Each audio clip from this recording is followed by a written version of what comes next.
Nemr, and this is the note for April 6th, 2024. Changing the war. War is hell. I've already written about that, but as wars continue, I continue to ponder the stuff that is underneath them. A few weeks ago, I had the opportunity to think about this again as I found myself in conversation about the Israel-Palestine conflict.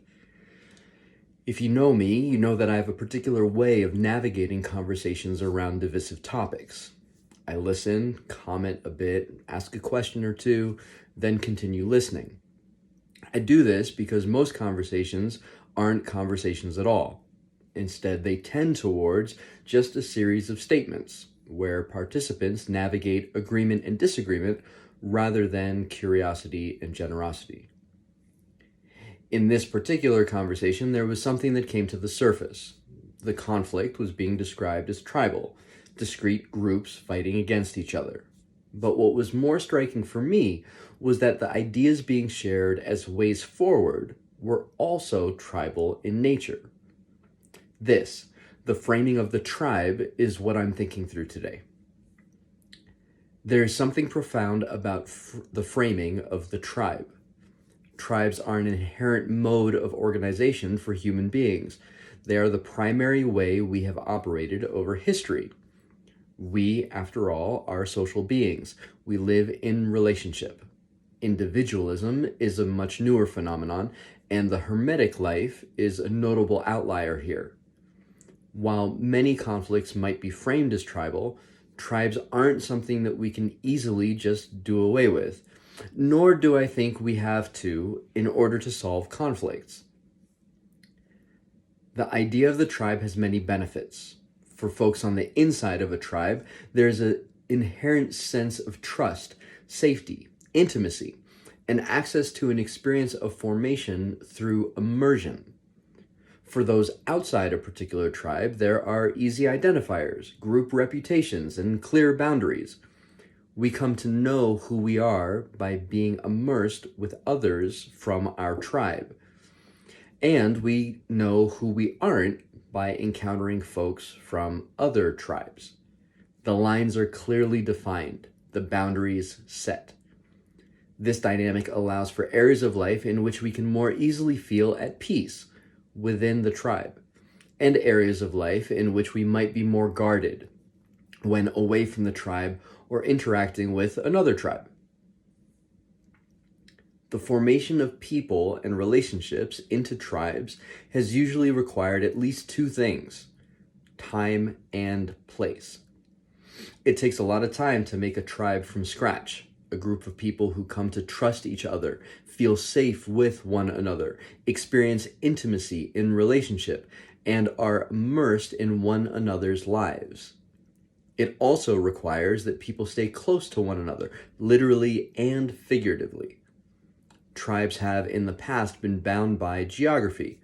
Being close to one another and spending a lot of time together gives ample opportunity for people and relationships to be formed in meaningful and deep ways.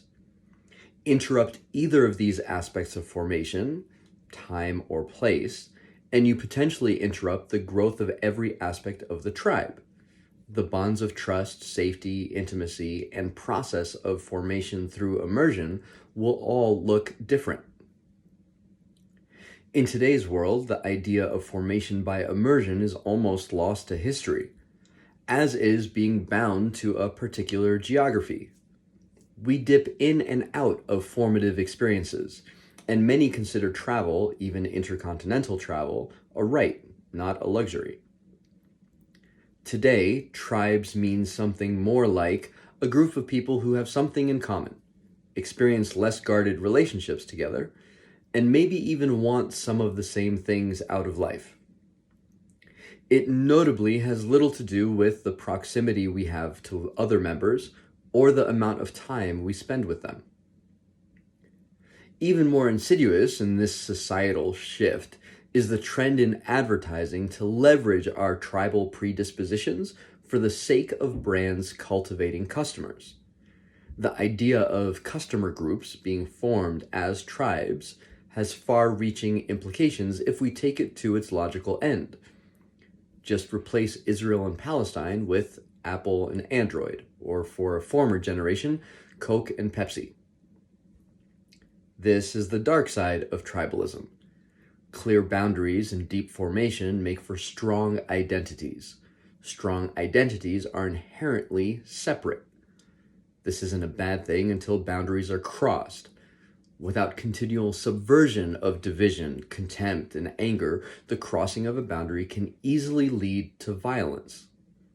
However, if we subvert the formation of the strong identities, the outcome is groups that are more easily moved. Members continue to follow voices within the tribe and resist outside voices, yet are not necessarily rooted. Instead, they are left without the strong frame of reference with which to judge the world that comes with deep formation. This all can be linked to the idea that tribes are integrated. Everything they do is reflective of their identity and worldview. Everything has meaning. The symbolism that abounds in tribes runs deep. Food, fashion, language, ritual, dancing, music, even the organization of daily life are all expressions of the tribe's identity. Nothing is just put on. The identity and worldview are interconnected and solid. This makes tribes seem entrenched in their thinking. They're not apt to change. Without some other mechanism in play, tribes are positioned for disagreement at best and war at worst. What can be done?